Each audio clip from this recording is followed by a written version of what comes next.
खबर शामिल कंदासीं पीपल्स पार्टी लेडीज़ विंग की मरकज़ी सदर फरियाल टालपुर की ताज हैदर के घर आमद।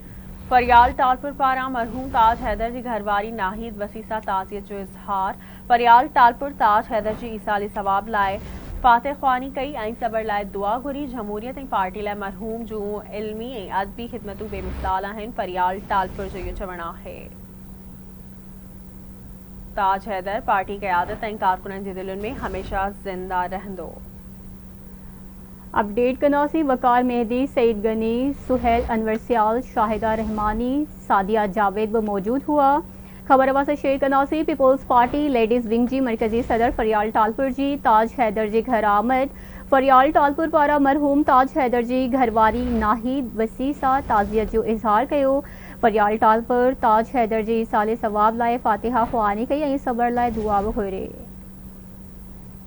तफसील मालूम कंदासीं आमिर सुप्रो खां जी कड़ा तफसील है नागा कजो।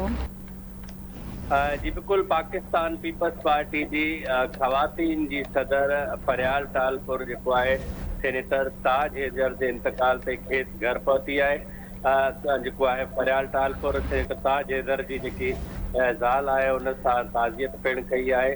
जो अगवान पीपल्स पार्टी के अगवान फरियाल टालपुर जो चवणु है त मरहूम जो ताज हैदर हुयो उनके पीपल्स पार्टी जो हिकिड़ो असास हुयो। असीं दुआ गो आहियूं त खेनि जेके वारिस आहिनि उन्हनि खे अल्लाह पाक सबर अता फरमाए। ॿिए तरफ़ पंहिंजे बयान में हुन चयो आहे ताज हैदर मरहूम जमहूरियत ऐं पार्टी सां गॾु हलियो, अदबी ख़िदमात बि संदसि यादि रखियूं वेंदियूं।